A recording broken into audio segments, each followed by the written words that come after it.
थरे जड़े बहुत बड़ा बिजनेसमैन गोटे छोट गाँव को जाऊ था प्लान थिला कि से गाँव में गोटे फैक्ट्री बसाइब। से गाँव को जीवाई बाटर गोटे नदी पड़े। नदी पार करने को दुईटी रास्ता थाए। गोटे रास्ता हूँ डंगार जावाक हुए, जो बाट दे गले गाँव को 20 मिनट में पहुँची हम। अन्य रास्ताटे हूँ पोल दे जावाक पड़ो, जो पोल दे गले गाँव को 5 घंटा अधिक समय लगे। बिजनेसमैन जनक चिंता कला कि से 20 मिनट में गाँव में पहुँची निजर किसी समय बचाईदेव। से जाई डंगार बसीगला। डंगाटी बहुत छोट थिला। गोटे पाखरे डंगा चालक आउ आर पाखरे बिजनेसमैन जनक बसी। डंगार बसबार किछि समय पर बिजनेसमैन जनक डंगा चलाउथिबा लोक को कहला कि तू जानिछु तो डंगार किए बसीछि बोली। से लोकटी धीर स्वर रे हाथ जोड़ी कहला, ना साहेब मते जना नहीं आपण किए। तेरे बिजनेसमैन जनक कहला, अरे तू न्यूज पेपर पढ़ुनु कि? मो फोटो प्रतिदिन न्यूज पेपर रे आसुची परा। डंगा चालकटी कहला, अरे साहेब मु पढ़ा लेखा जानिनी।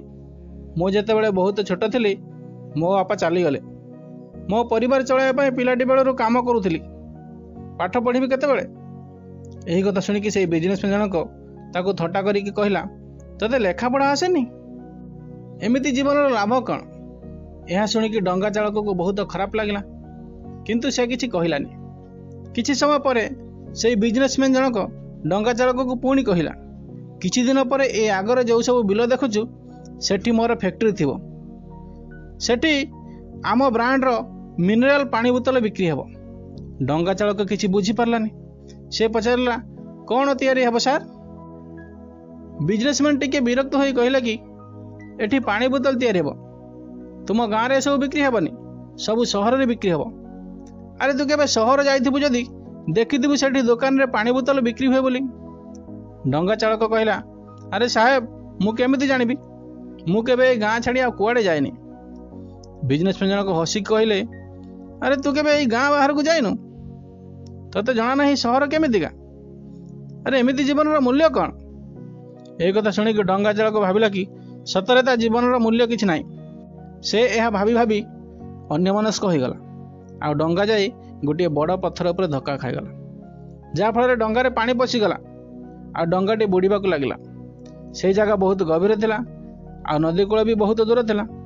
डंगा चालक जानिगला कि एबे से डंगा को बंचाइबार किछि रास्ता नाही। से निज जीवन बंचाइबा पई नदी को डेइबा को जाउथिला।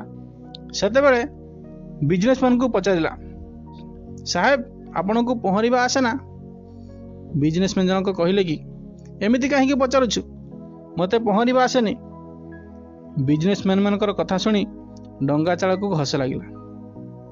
आ कहला, अरे साहेब आपण को पहरिबा आसेनी, एमिति जीवन रो मूल्य कौन? यही कथा शुणिकी बिजनेसमैन निजर भूल बुझी पारला। आ हाथ जोड़िकी डंगा चालक कहला, तुमे जहाँ कहब मु देबी, खाली मो जीवन बंचाई दियो। डंगा चालक कहला, अरे साहेब डर नाही, मते केवल पहरिबा आसेनी, मते बुड़ी जाथिबा लोक को बंचाइबा भी आसे। आपण मते जोर करी धरि नियंतु, मु आपण को बंचाई देबी। डंगा चालक निजर आउ से बिजनेसमैन कर जीवन बंचाइला। एही कहानी रे आमे गोटे बड़ कथा शिखिले कि केबे भी जीवन रे कहार थट्टा करबा नाही कि काहाको कम बोली भाबिबा नाही। केजाणी आमको केबे केउठी आउ कहार आवश्यकता पड़ी जिवो। जदि हमर वीडियो आपण मन भल लागि थाए ताले वीडियो को लाइक एवं चैनल को सब्सक्राइब कर दियंतु।